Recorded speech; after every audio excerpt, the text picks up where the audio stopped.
Hello and congratulations on getting access to this video course on how to optimize your videos before making your YouTube videos live. So this is video number 1, which is the introduction to YouTube search engine optimization. So I want to first start out by saying the goal is to focus on doing the right amount of keyword research and video file automation before actually uploading any of it to YouTube. So essentially this is all about what most people forget about doing before making their YouTube video live. Because if you think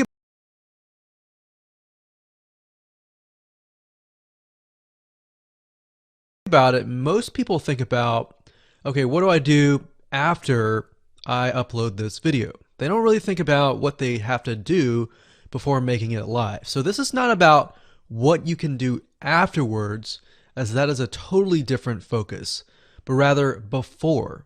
So besides simple optimization, you really need to know that YouTube ranks the videos that people watch the longest. Meaning, let's say for example that we have a 10-minute video. YouTube looks at that video. They look, yes, at the likes, dislikes, and comments, but they also look at, okay, do people actually watch most of this video? And based on, let's say, 1,000 views, how many of those 1,000 views actually watched either 50% or 100%, or how many minutes total? 1,000 times how many minutes was watched. So they really look at how long people watch the videos as a whole. Meaning the more viewers and the longer that they watch, that will get you ranked up further and further up. So instead of focusing on, spammy tactics, tons of backlinks, and all of that, our goal here is to really focus on the user experience. So what I want to do now is give you a quick overview of what's inside this video course. This is, of course, video number 1. Video number 2 is going to be about competitive research, or in other words, researching your competitors to kind of get a better idea of why YouTube is ranking those videos. Video number 3, we'll talk about highly searched keyword terms and how you can find those for your product or service, or whatever you're trying to promote. Video number 4, we'll talk about your title and your description. Video number 5, we'll talk about video file optimization. So we're going to optimize the actual file because each file has essentially information in it. And of course, video number 6, we'll talk about why your thumbnail is important and how to make it professional and good looking. And video number 7, we'll talk about video length and why that matters. We talked briefly about it just now, but I'm going to dive in deeper in that video. And of course, last but not least, I'm going to give you a secret tip on how to outrank your competitors in video number 8. So before we get started, I want to talk about what you need to have in hand. You're definitely going to need your product or service and an idea of the niche that you're targeting. You also need to have a video that is ready to be uploaded. And with that said, let's move on to video number 2. Hello and welcome back. This is video number 2. So let's talk about competitive research. You see, the best way to understand how you can rank better is to know what is already ranking in your niche or your market. So what we want to do here is we want to analyze the videos that are on the top. And I want you to specifically look at what titles, what descriptions are they using, and what thumbnails are they using that are eye-catching. And what is the user experience like when you click through those videos? So let's go ahead and do some competitive research. So for the sake of making sure that we find YouTube videos that actually relate to promoting a product What I want to do now is just to pick a product out of the blue and let's take a look at YouTube. So one product that I've been using for a while now, which has been really awesome, is called the Instant Pot. It's basically a pressure cooker that cooks food at a really fast rate. So what we're going to do is we're going to hop on over to youtube.com and we're going to type in Instant Pot and see what we get. So I'm not going to click enter just yet because I'm interested in getting an idea of what kind of potential keywords that we could rank on, or what potential videos that we can create. And we'll talk more about this in the next video. But for now, let's just do some basic keyword brainstorming and then, of course, do some competitive research. So Instant Pot, we got Instant Pot recipes, we got Instant Pot ribs, Instant Pot roast. So let's just click here and see what we get. Now we can see how to use Instant Pot has 316,000 views right here. Instant Pot chicken, top 6 easiest things to cook in your Instant Pot. Perfect for beginners. All right. So let's just take a look at the top 3. So let's go ahead and open those up. And let's analyze them. So the first one is this one here. And let's pause the video. We'll skip the ad. All right.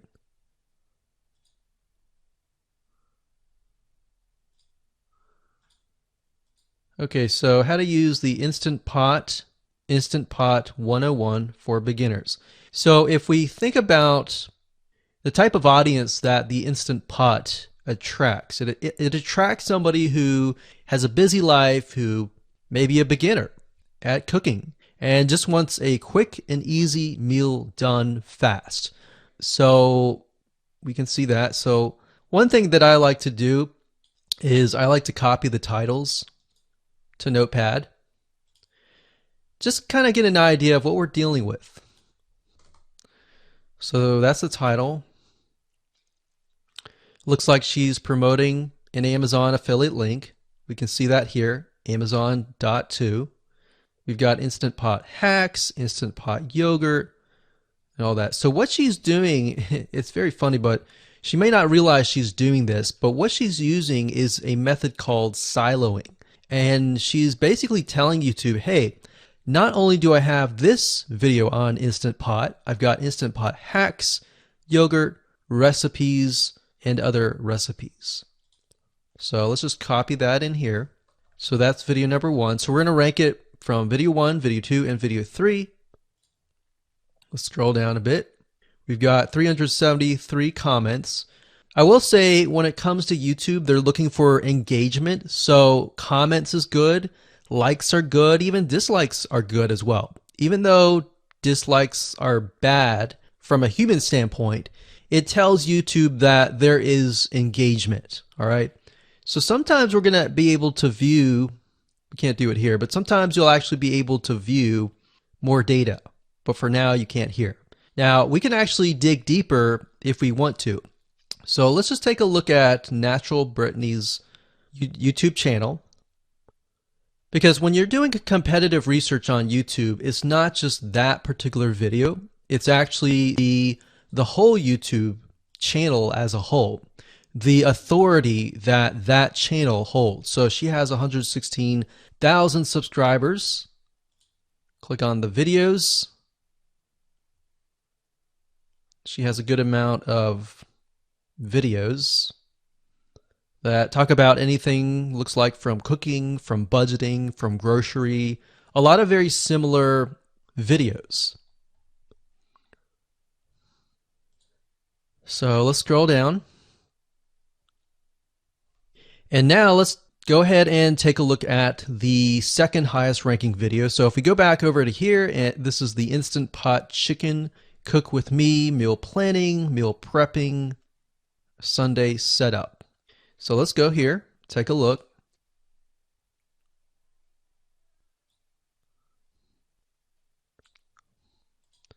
Okay, let's see here.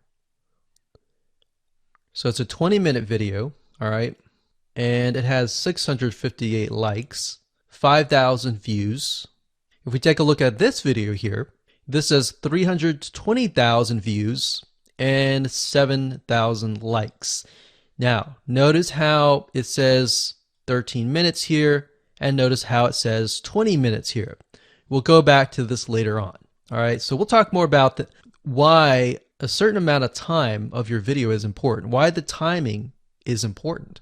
And why is it that this lady has only 5,000 views, whereas the other lady has 300,000, and this lady is ranked right below that lady? All right, so why is that important, and why does that correlate to the time? So we'll talk more about that later on. But for now, let's just do competitive research. We're not trying to figure things out right now, and go from there. So if we take a look at the description, it says cook with me as I try a new recipe with Instant Pot. So the description contains the keyword. Sunday setup. Looks like she's got some Amazon links. And if we think about Instant Pot, who could it be targeting? All right, so this lady calls out people who are trying to prep on Sunday. So if we can get an idea of who it's targeting mothers, it's targeting people who are busy, who maybe only have time on Sundays to set things up. And chicken is a common thing, so maybe she's getting a lot of clicks. We don't know exactly, but we know that the headline and the description work together and getting clicks. All right, back over here, this is the third one. So let's take a look at this one. So this one is 8 minutes, but it has a lot more views than those other two videos, but it's shorter. It's shorter, but it has longer amount of views and is third. It's got 11,000 likes and 633 dislikes. If we scroll down, we can see that it has more comments than the first one. So why is it that the first one is number one and this one is the third one and it has more views and more comments? Well, we don't know exactly why, but I have a hunch as to why that is, which we'll talk more about ranking and what Google and YouTube is looking for later down the road. So that's that. Let's just copy that title. And I'm going to go ahead and pause this video and we'll copy and paste that information to the notepad. Okay, so I went ahead and copy and paste the information. So this is video 1, this is video 2, and this is video 3 down below. So let me make this bigger so we have this information. So as we're kind of analyzing the competitor, we want to save this for later, but can you kind of see a similarity here? So this is calling out the target audience. This is calling out the people who are busy, essentially. And top 6 ways, top X ways, top certain number ways is always a good title. So perfect for beginners. So if you can imagine, we already see that this title has beginners. This one's calling out perfect for beginners. And this one essentially is calling out people who are busy. So it's a target audience. So that's key. So having this in hand gives you a better idea on what potential titles and descriptions that you can have. Now, you can do some deeper dive competitive research using specific tools. And one specific tool is called Social Blade. So that's socialblade.com, as you can see here. And I like to use this to kind of get a better idea of the YouTube channel as a whole. Because what you're trying to figure out is, did this person rank because their channel as a whole has a lot of traffic? Or did this person rank simply because of the titles and the description? So there's many factors that come involved, but let's take a look at Naturally Brittany. So let's go ahead and copy this. And you basically want to come here and type in the username of the YouTube channel. So we'll go ahead and click this here. Okay, so we can see here that this is naturally Brittany, 116,000 subscribers. She's got 19 million video views. So that kind of gives us an idea of how easy it is to break through. Is it easy? Is it going to take a little bit work or what? So let's just go ahead and open her up, and let's do the same thing with the other videos. So this one is marriage and motherhood. We got that here. So she has 7 million video views. So it's about half of what we saw earlier. And this one is called Six Sisters Stuff. And this one has about 9 million video views.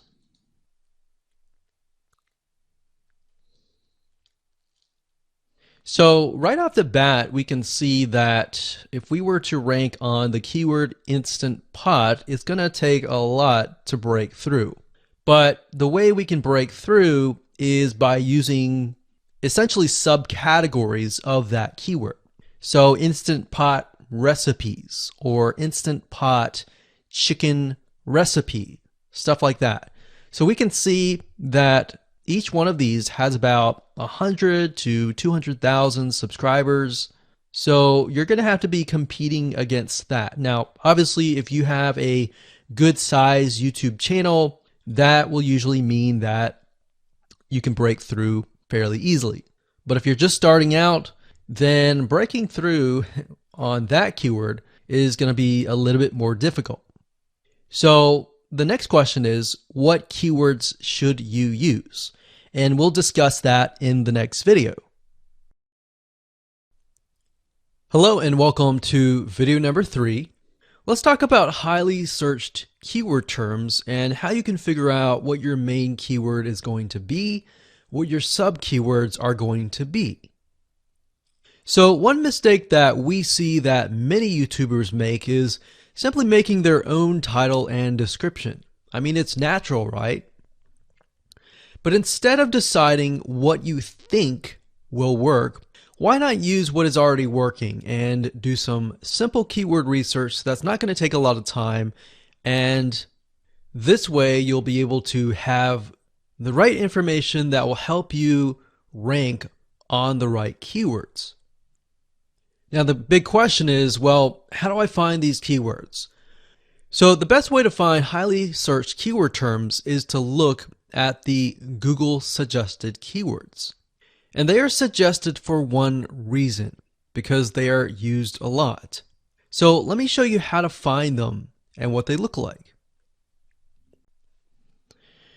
Okay, so from analyzing the previous videos with the top 3 videos to kind of get an idea of what the titles were, what the descriptions were, if we look at the 3 and we refer back to this, the question is, what are the commonalities between the titles? Obviously the keyword Instant Pot, but we also notice that the top one and the third one, they all have the keyword beginners. So beginners in Instant Pot. Instant Pot for beginners, all right? So if we go back up here and we go to youtube.com and we type in Instant Pot, what do we get? So when you have a drop down like this is what we call the suggested keywords. And you'll see this in Amazon.com, you'll see this in Google.com and other major search engines. And what this is high demand and highly searched keyword terms. So in other words, if a lot of people are searching for these keywords, then they'll show up in the drop down menu. Right? So Instant Pot chicken happens to be a very highly searched term. And take a look at this. This one is related to Instant Pot chicken. So that means there's a lot of people searching for Instant Pot chicken. And that might be why this second video is ranked so high. Let's scroll down and take a look. So as we're scrolling down, I also want you to kind of keep an eye on the thumbnails, because the thumbnails are key. So we got top 6 easiest things to cook in your Instant Pot. And I'll say, as an Instant Pot user, I really didn't know what recipes were out there that would fit the Instant Pot. Because the Instant Pot, the way it cooks is it pressurizes the food, and you need a little bit of liquid inside it to pressurize. So what I was doing is I was looking for recipes that were specifically made for the Instant Pot. So a lot of these people that are coming here, they don't know. They're just looking for recipes. So the 30 Instant Pot recipes gives people an idea. Oh, okay, I've got 30 recipes that I can pick and choose from. So if you scroll down, it says Instant Pot Ultra. All right. So if we go back here, so Instant Pot Chicken is definitely a top one. Instant Pot Spaghetti, how to use an Instant Pot. Instant Pot Cheesecake, Yogurt, Pho, Beef Stew, Whole Chicken, Rice, and Instant Pot Pot Roast. So these are highly searched keywords. Now let's hop over to Google and see what we get. Do we get the same thing? Do we get something different? So if you go to Google and you type in the same thing, Instant Pot, we can see that we've got Instant Pot recipes, Instant Pot chicken. So notice that the chicken and the roast beef or the pot roast seem to appear both in Google and in YouTube. So whenever you see that, that's a good sign, because you got to understand people searching in YouTube are very different than people searching in Google. They don't show the exact same thing. But if they do, that gives you an idea that if you rank on that term, that you will be able to get traffic from Google and YouTube. Okay, so let's go back here. So Instant Pot Chicken. So let's just do a search and see what we get. So another place to find the Google suggested keyword terms is to scroll all the way down to the bottom. So there we go. So Instant Pot recipe. Now these are specifics, all right? These are searches related to Instant Pot. So people are looking to buy Instant Pot Amazon. So let's just type in Instant Pot Chicken and see what else we get. So if you notice, when we type Instant Pot Chicken, it gives you a more detailed view of the other keywords that are related. So for example, Instant Pot Chicken recipes, chicken and rice, chicken noodle soup, chicken thighs, chicken bog, chicken breast recipes, chicken wings, and chicken and dumplings. So let's go over here and see what we get. So Instant Pot Chicken recipe, wings, noodle, biryani, thighs. So a lot of these are actually appearing that are the same. Okay, so moving on here, we've got Instant Pot Chicken. Now let's take a look at what we have here. So what I would do is I would do the same thing, the competitive research. Now, if you notice here, the Six Sisters stuff, it's a different video, but it's a similar video. Now this video is different. This lady is the same. And that's another thing. So if you rank high on the main keyword, then you could potentially rank on the other smaller keywords as well. So that gives you an idea that of what content to create and what keywords to target. So we could potentially make it about Instant Pot Chicken. And what I would do is go back here. Let's say we want to title it the Instant Pot Chicken. What I would do is I would scroll here and take a look at questions people are asking. So how do I cook chicken and potatoes in Instant Pot? How long does it take to cook chicken pot, Instant Pot? We scroll down, and what I would do is grab these keywords. So I would grab these keywords.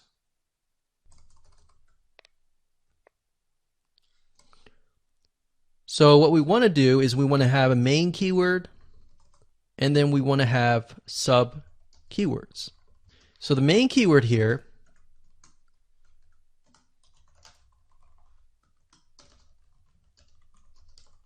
would be Instant Pot Chicken. And then the other ones would be Instant Pot Chicken and Potatoes, and all the rest here. So having these in hand will give you a better idea on how to go about creating your titles and your descriptions so that you can target specific keywords, and that you're not like any other YouTuber who is simply making up titles and descriptions just out of your head. So this way you can be strategic and rank effectively. Hello and welcome to video number 4. In this video, we're going to talk about your title and your description. So let's take what you have gathered in the previous video and let me show you how to properly create your titles and descriptions. So when it comes to creating titles and descriptions, we simply need to do what we did in the previous videos, which was the competitive research.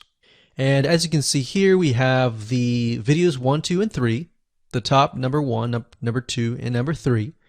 And of course, we have the main keywords. So we have this main keyword here. So that's definitely going to be in the title. And then of course, if you noticed, the target audience was beginners. So essentially what you're noticing here is that people are calling out the audience, and then of course they have the keyword in the title itself.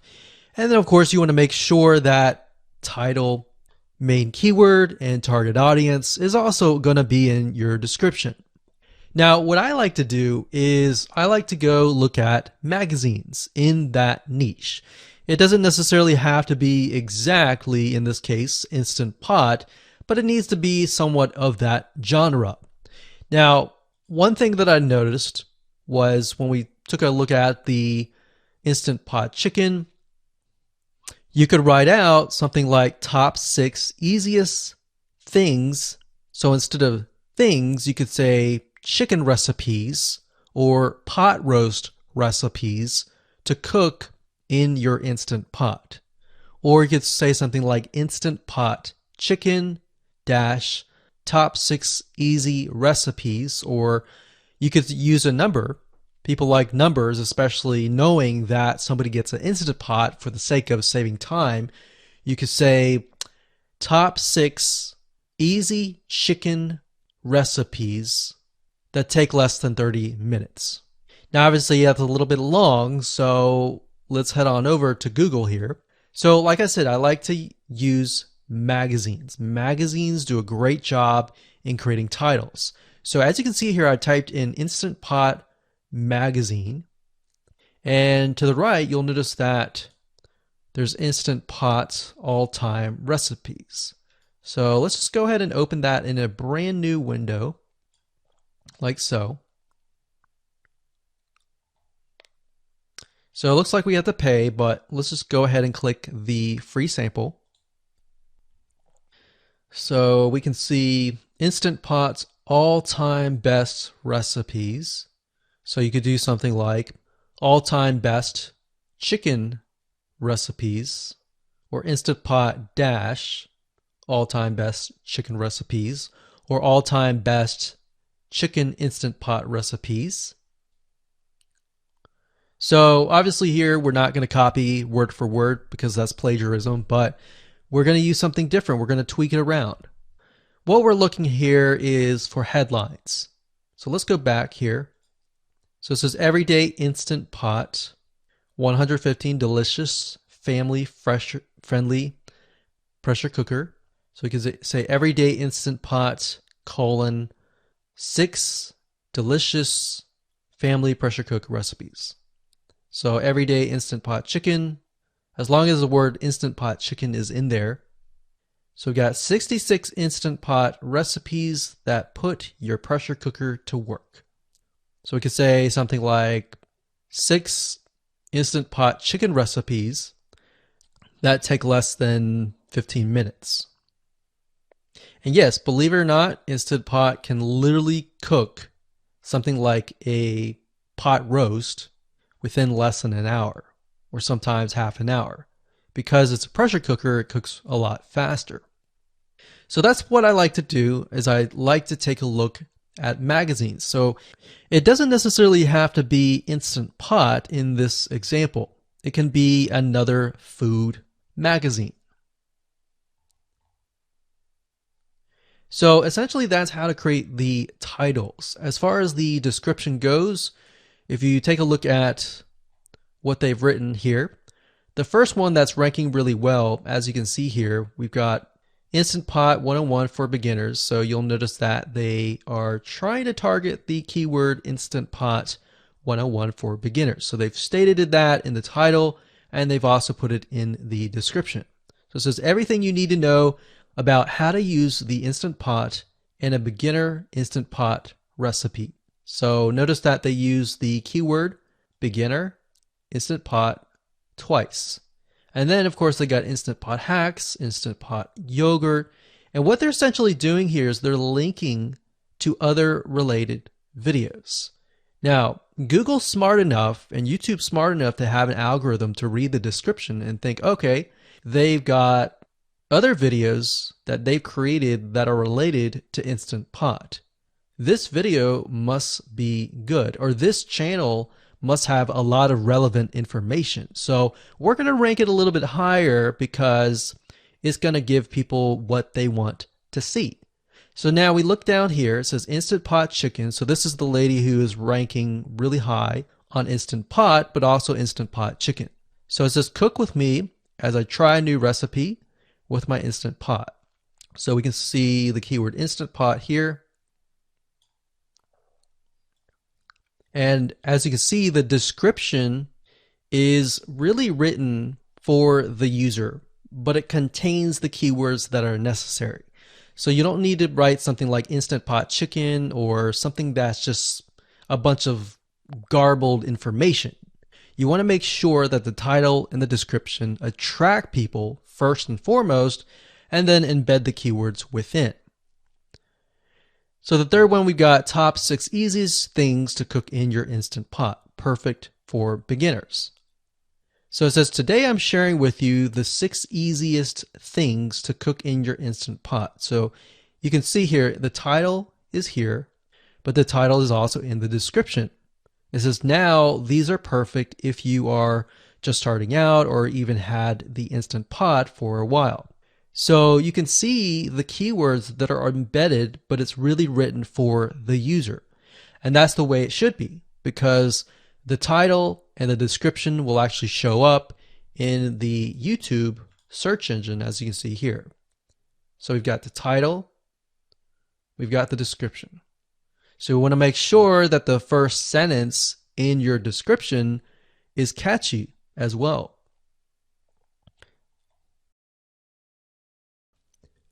Hello and welcome to video number 5. Let's talk about video file optimization. Did you know that all files contain data that tells YouTube what your video could be about? Let me show you. Okay, so the way that YouTube gets an idea of what your video is about is by transcribing it. And for the most part, it can usually figure out what your video is all about if you have voice and speaking in it. Now, you can go one step further by adding the what we call video file metadata. It's very similar to a website metadata. So for example, if you right click on any website and you click on View Page Source, up at the top, you're going to see a lot of what we call metadata. So right here, we can see the name, the title, the description, and all that information. So what that does is it tells Google essentially what your website is all about. So very, very similar in this case of what we're doing here. So what we're doing here is we are taking the video file that you have created and embedding it with more information. So besides the title and description, YouTube will be able to read the metadata inside of your video. So it'll make a little bit more sense when I show it to you. Now, it's really hard to find software out there that allows you to embed metadata, except for a few. So one of them is called Video Converter by Wondershare, and that is videoconverter.wondershare.com. That's videoconverter.wondershare.com. So if you go here and you go ahead and download up at the top, you will be able to embed metadata. In fact, we're going to be using that for this particular video. Now, there are other software out there like the Adobe Bridge software, which allows you to embed the metadata into your video. Now, the reason why I'm using Wondershare is because I feel like it's a lot easier to use. So if you go ahead and download this, we're going to open this here. And what I did was I clicked Add Files, and I chose the file. Now, there's a lot of things that you can change about the video, but what we're particularly interested in is this I icon right here. So click this I icon, or letter I here, and you're going to see that it says name, language, episode name, actors, director, screenwriter, tagline, and description, and comments. So what I recommend is you try to complete this as much as you can. So episode name, actors, so that would be whoever is in the video, the director, the screenwriter, which could be you, and then the tagline. What I would do is the tagline be your title, and then the description be your description. So whatever you're going to upload to YouTube, put this as a title and put this as a description. And then for comments, I would put something like keywords. And all you have to do is click save, convert it, and done.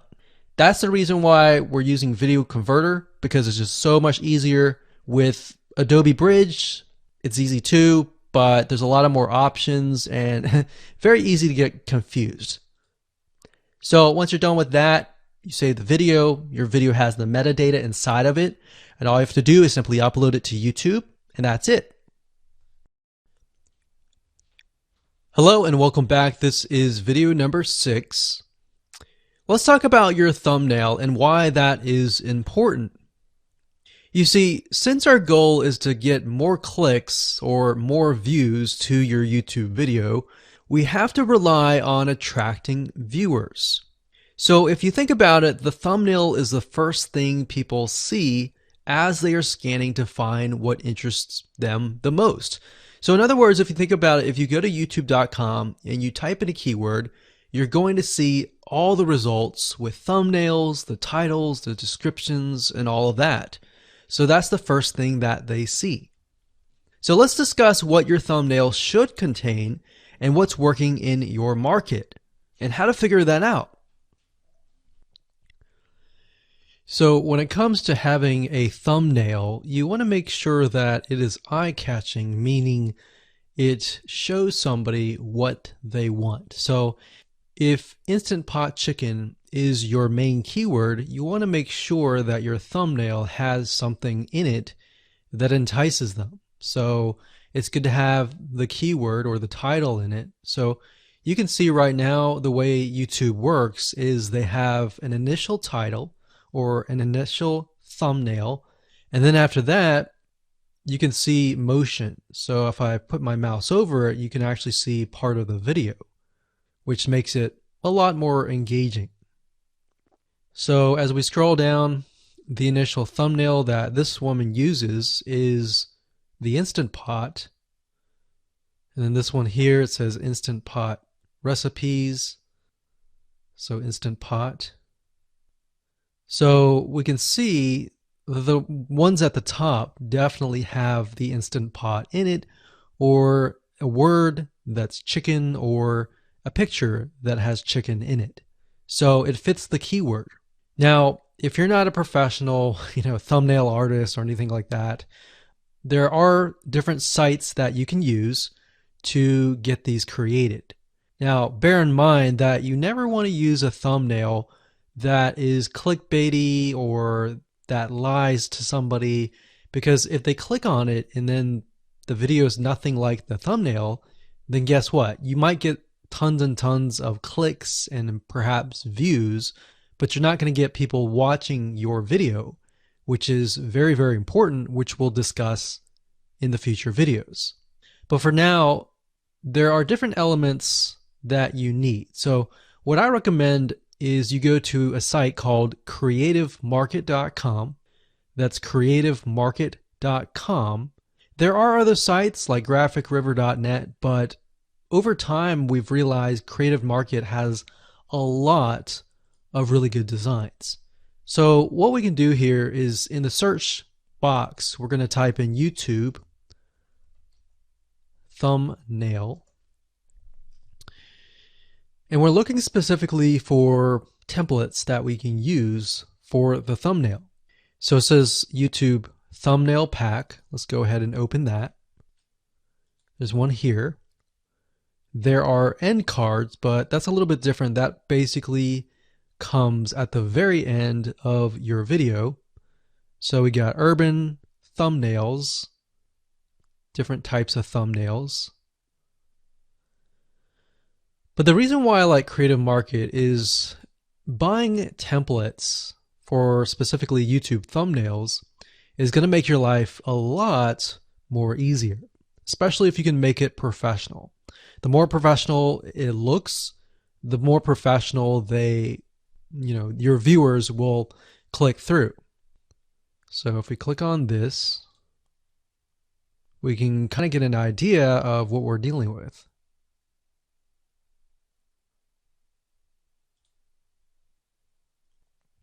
And here's more thumbnails here as well. Now, over time, we've realized with YouTube thumbnails, more and more designs are becoming minimalistic, meaning it's not too fancy, but it's got just enough information to tell the person what it is all about.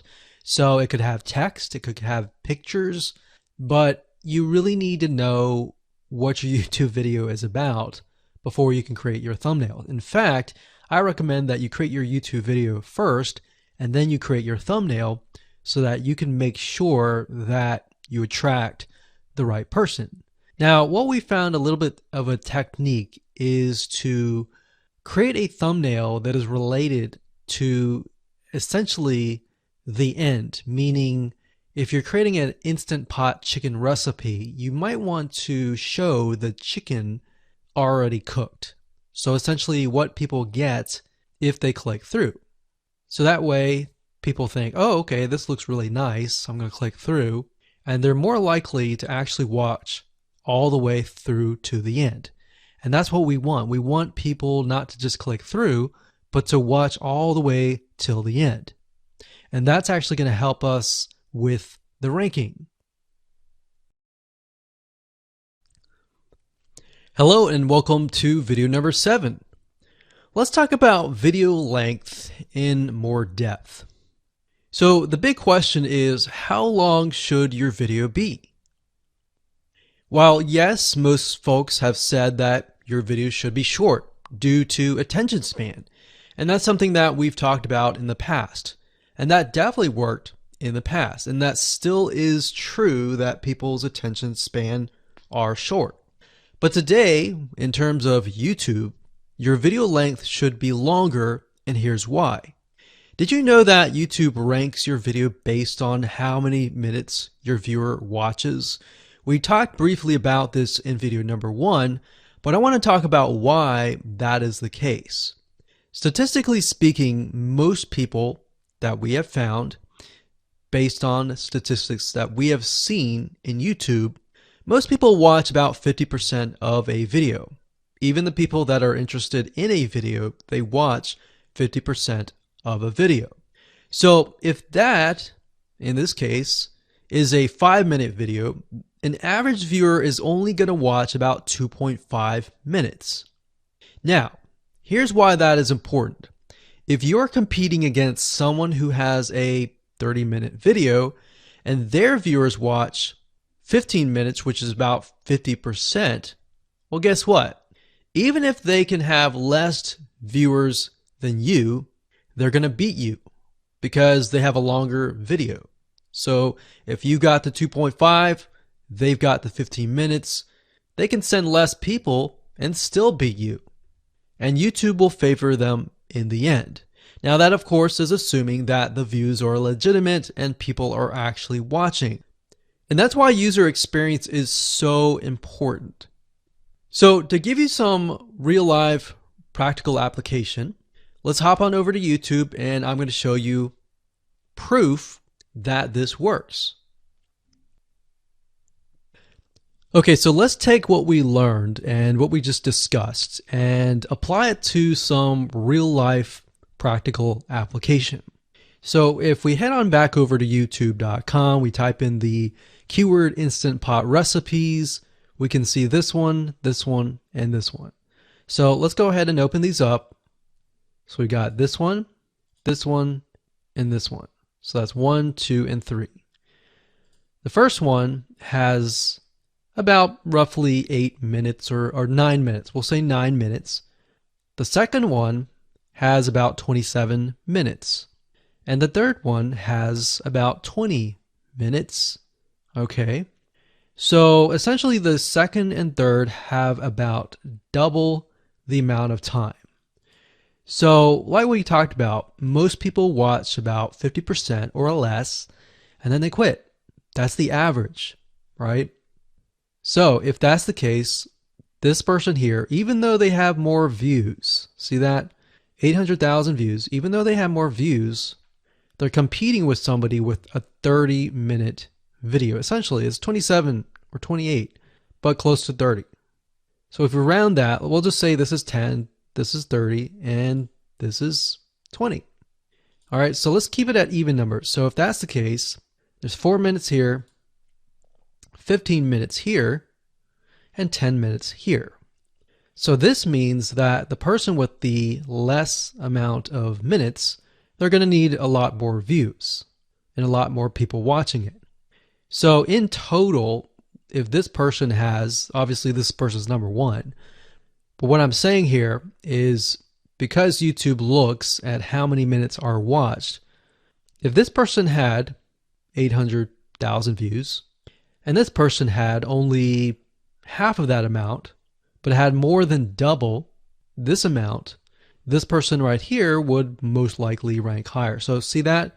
Only 100,000 views, 15 minutes. This one here, 20 minutes, only 6,000 views. So you might ask, well, shouldn't this be maybe number one? Not necessarily. If we really look at it, so we've got 800 times 4 minutes, and that's not going to be exact. I mean, we could even take 500. And this is definitely going to be number one. And this is definitely going to be number two based on the information. But this person, because they have a long enough video, even though they have less amount of views, they're still able to rank pretty high. So this is based on one of our YouTube channels, which has over 9 million of minutes watched. And based on that, that's what we've seen. Now, there's other factors like likes, dislikes, comments, and other things like that, titles and descriptions, but that's a big, huge ranking factor because it legitimately tells Google and YouTube, hey, this YouTube video is legit. Not only people are clicking on it, they're actually viewing it. And they're viewing at least about 50% on average. So that's why the video length is important. Now, you don't want to make a long video just to make a long video. You might want to make a video that has really good content. And that's the goal. It's not based on spammy backlinks or anything like that.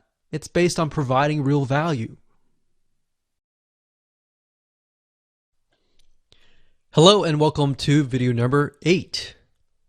So just want to say congratulations on reaching the end of this video course. We're going to talk about a secret tip that you can use to outrank your competitors. So we briefly talked about why having a longer video was important, right? So one secret tip that we can give you is that what we have found that works is the following. Longer videos in the sense of live streams, which means you get on YouTube and you talk to people live. You have webinar replays, and videos where people expect them to be longer. So in other words, people are expecting these to be longer. If you make a normal video that people expect to be 5 minutes and you make it an hour, then you're not really going to hit that 50%. But when you have a live stream or a webinar replay, usually people typically expect it to be at least 1 hour. So because people expect it to be 1 hour or longer, they expect to take time out of their busy schedule to actually watch your longer video. And what we found is these work really well compared to the average video. So let's discuss what you need to do in terms of software or even web applications that you need to create live streams and webinar replays. So in order to create a YouTube live stream, you're going to need to have a broadcasting software. There are many. You can go to YouTube and type in live stream, how to set it up, and there's a lot of videos on that. But this is one particular one that we have used and that has worked really, really well for us. It's called Open Broadcaster Software, and it's free, best of all. And that is located at obsproject.com. So as you can see here, there is versions for Windows, Mac, and Linux. So it's simply as easy as downloading and you can start streaming. So the reason why you need this software is basically what it does is it connects to the YouTube live stream system, and when you're ready, you click record and you're good to go. Now, I'm not going to go in depth on how to use this product just simply because there are so many different options and so many different ways of using it. Now, like I said, the tip is when outranking your competitors to have longer views. This is good for kind of a face-to-face talking head type long video. Now, if you want to use a camera, you can do that. If you want to do something like screen capture, meaning you're going to show your screen, then you're going to want to use something like GoToWebinar. And you can go to gotomeeting.com/webinar to do that. Another tool that we have used, which as of now, it is free, and who knows, it could change.